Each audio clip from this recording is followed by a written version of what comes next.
Welcome to another segment of Lousje and Bean Behind the Scene. It's coffee time.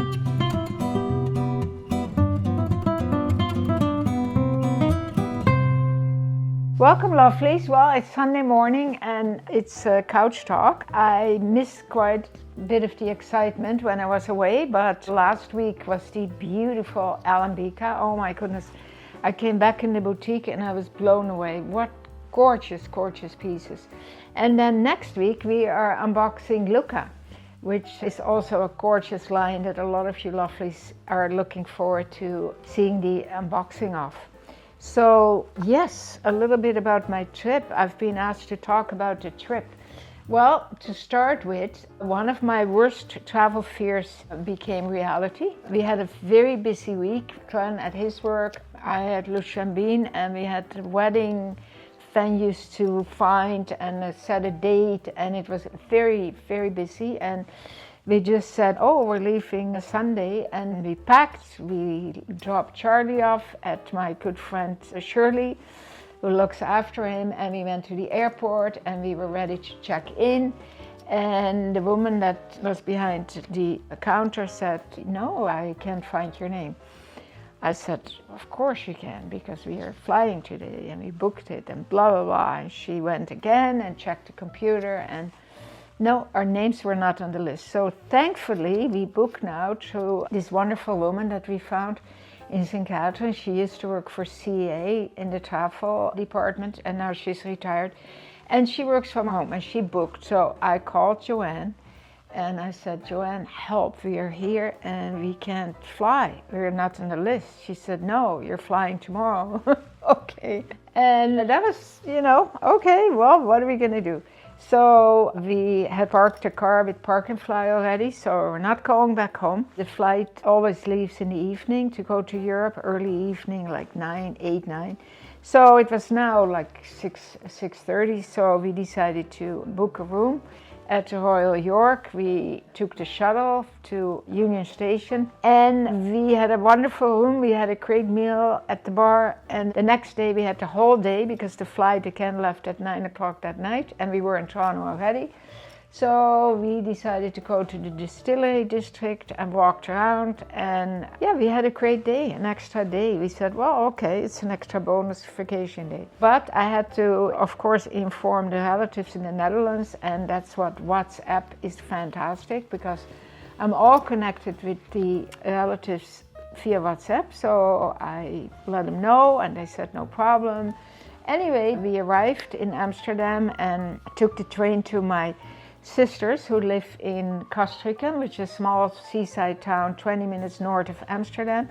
The train, honest to God, Schiphol airport, it's like, I don't know, I've been to a few airports, but apparently there are better airports even as Schiphol, but it's like a little village.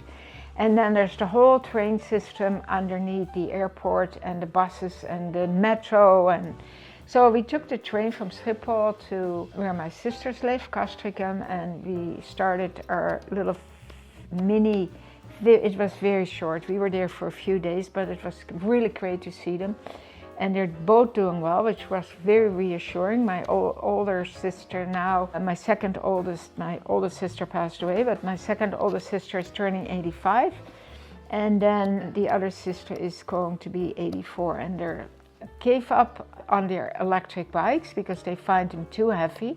They're tiny women, they weigh not more than 100 pounds, so they found them too heavy to control, and good for them that they realized they've had a few falls and all this. So they're still biking their regular bikes and doing great, walking, grocery shopping every day, the whole European lifestyle. So we went to the beach one day, and another day we visited friends in Haarlem, which was really nice. And they took us to this beautiful church. It's an ancient church. In there, they have this unbelievable organ. And I found the church, you can walk around and look at all the, gorgeous paintings and what have you. But there were 2 plaques, and one plaque was of that Mozart had played there when he was 10 years old. Can you believe it? He played the organ. And so did Handel. And I was just, sometimes you just want to be able to go back to that era and time and have a little peek around the corner how it was. I can't imagine. But yeah, so that was a really nice visit. And then we took a visit to the jail. This was a big jail in the Netherlands, the jail where a lot of the Nazis from the Holocaust were held for years. Anyway, they've built a more modern jail, and now they made the jail into a hotel, so you can rent rooms, jail cell rooms, and stay there. And they have a beautiful restaurant and a coffee shop and a huge cinema. So it was a really lovely day. And then we went on the plane and we flew to Porto, to Portugal, and we spent 3 days in Porto. And what a beautiful city. Smaller town, but it's in the Porto region, and Porto coming from the port grapes that are grown there. And of course they make port from those grapes. And so the downtown is quite lively, and it's like, it's got a city feel. We had a beautiful apartment right in one of the main streets, but the weather in both countries was so. In the Netherlands it was cold, it was cool, and like 3 degrees with the north wind coming from the North Sea, pretty cold. And in Portugal it was not as cold, it was probably 12, 13, but a lot of rain. So we had to go by the weather forecast and brought an umbrella. And one day it was supposed to rain all day, so we took a bus tour to the Douro Valley. And the Douro is the river that runs through Porto, and that's where all the grapes are being grown. And it was a beautiful day. It was a full day tour, and it took us 2.5 hours to get to this little village where we had lunch. And it was amazing because we sat at big round tables, and we sat with, I think, 4 or 5 different couples. And there were South Africa, Chicago, New York, England, and Toronto, and us. So it was really cool to hear different stories, right? And then we took a boat tour also on the Douro, and we did a wine tasting in a winery. So that was a lovely day. And we did a city walk, just the 2 of us, and that was great. And then we took the train to Lisbon, and the train was 3.5 hours. Beautiful scenery, absolutely loved it. It was a really, one of my favorite things to do is travel by train. And so this one didn't disappoint. So then we arrived in Lisbon in this beautiful old train station. And it was a short taxi drive to our hotel, which was amazing. And we had lots of rain in Lisbon. So we did a lot of walking. And walking is not for the faint of heart in Lisbon, because it's like the streets go down and then you go up. Everything, the pavement is all the little tiles, which get very slippery when it's raining, and it rained a lot. So we did, but we walked, I don't know how many steps, walked up and down, back and forth. Actually, the 3rd day, I said to the Energizer Bunny Glenn, I said, I don't care what you're gonna do, but I'm not moving anymore. My hips are complaining. And he said, okay. So he went to a church and he walked up the church tower. So he took pictures of beautiful scenery of the city, and I stayed in a cafe and I sipped wine and I had a lovely time. And it was all short, but we were fine. We were happy to go home again, but we had a fantastic time. So lovely's my carry-on. I packed for both weather, right?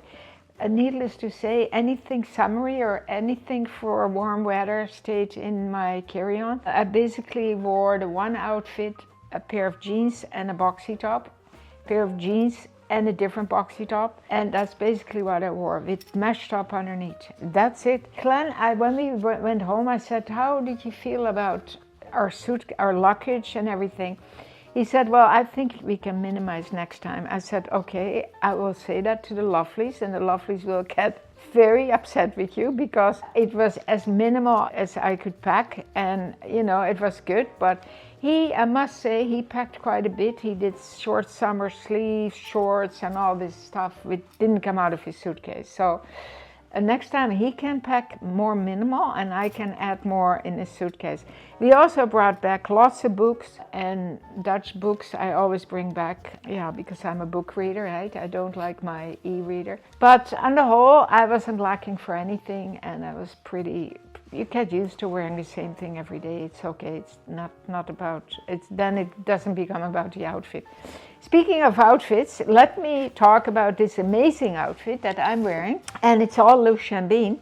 It's the beautiful boxy top in the beige oatmeal color, and the A-line tank dress, which I had not seen before I left. So when I came home, I was pleasantly surprised. This is in the beautiful brush strokes, and I think this goes really nice with it, and paired it up with this lovely necklace and the chartreuse bracelet and chartreuse earrings. Lovelies, I hope you like this. I hope it wasn't too long. I was yakking your ear off, but I know you like to hear about my trip. Again, I met two lovelies in the airport in Schiphol.